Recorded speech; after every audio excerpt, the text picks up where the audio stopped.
Landscapes of my childhood haven't really changed very much at all. As soon as you leave the growing urban areas of places like Columbia, Charleston, or Greenville, and I mean practically right at the city limits, you drop into a landscape that's filled with far more pine trees than people. Old ways of farming still hold out against the onslaught of the mega farms. So fields are often irregular, with the borders following the natural features of the land. Old stands of pecans and other trees mark the sites of old homesteads and are small oases for wildlife, what I call tree islands, right there in the middle of the vast fields. The seasons of the year are marked by crops in the fields: wheat and rye in the winter, corn, soybeans, and cotton in the summer. While the change in seasons bring changes in color, it never ceases to amaze me how similar the patterns of weather, color, and light are from year to year.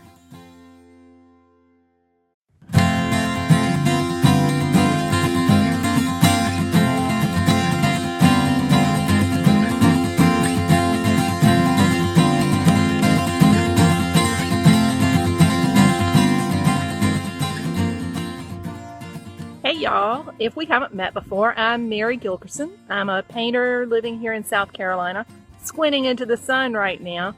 Thank y'all for joining me. I am out in Congaree, South Carolina, where I am going to be painting this afternoon.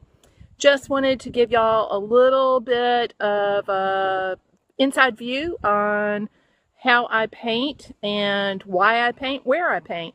So Congaree is an area, it's not a town, outside of Columbia, and it's about halfway between the bustling metropolises of Hopkins and Eastover, near the crossroads of Minervaville, where I have painted a whole lot. One of the reasons I really love this area is, as you can see behind me, it's an area of wide open fields and big skies. So you can see we've got a little bit of sun and a lot of clouds today, but this area is really flat for the most part. We're below the fall line in South Carolina, so it is super flat, wide open fields, woods too, but you get a lot of big skies, big open fields, and glorious skies. So those big fields and skies, for me, since I'm obsessed with chasing that light and color, become like a huge canvas, nature's canvas. So there is so much to paint around here, I never get tired of it. So I'm going to flip the phone around in just a second and show you where I'm setting up to paint. So this is the field. See if I can walk and hold the camera at the same time that I am getting ready to paint. Walking through the gate and heading over to where I have my palette set up. I'm going to let y'all see both the scene that I'm going to paint and the sketch that I've just done of it, so that you can kind of see where I'm going to go. Then I'm going to have to hop off shortly. My horse is finished eating and it's giving me the hairy eyeball, and get him out and then get my paints mixed up and get started.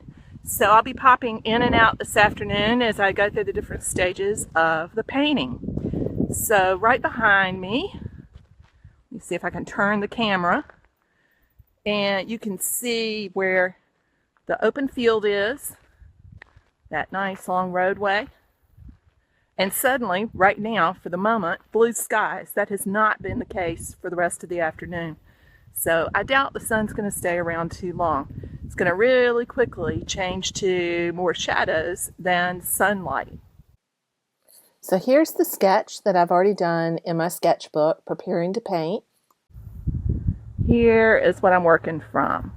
Is the view between the trees here, down the road to that big field, but I'm just fascinated by that sky peeking through the field. So I'm going to be here for a while this afternoon, and I'll check back in with y'all so you can see how the painting's progressing. And we are right at about 4:30, which is the light that I was shooting for. And you can see here I've got the painting blocked in. So let's pan up here where you can see what the landscape looks like right now. And you can see how I was painting towards this lighting situation. It's not at all like it was earlier.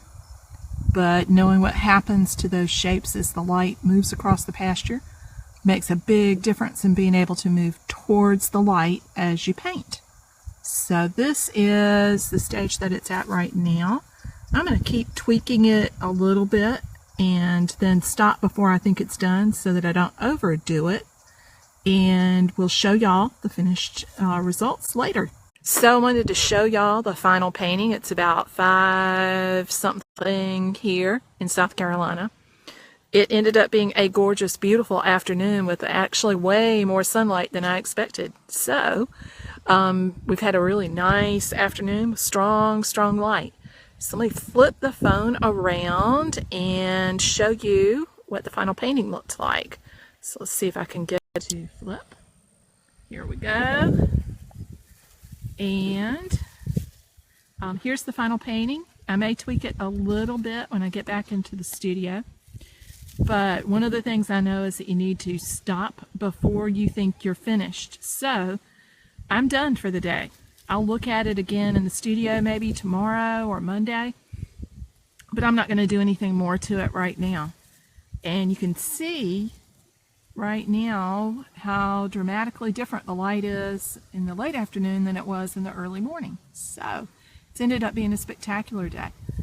In just a second, the sun will come out from behind the clouds again, and you'll see that strong light across the front field there that I saw while I was painting. That was what I was trying to capture. It's not going to show right now because I have the camera on, but you can see it here in the painting. So thank you for joining me here in Congaree for this episode of A Painter's Life. To get notifications first about new paintings, painting tips, and upcoming episodes of A Painter's Life, go to marygilkerson.com/A Painter's Life. Until next time, bye for now.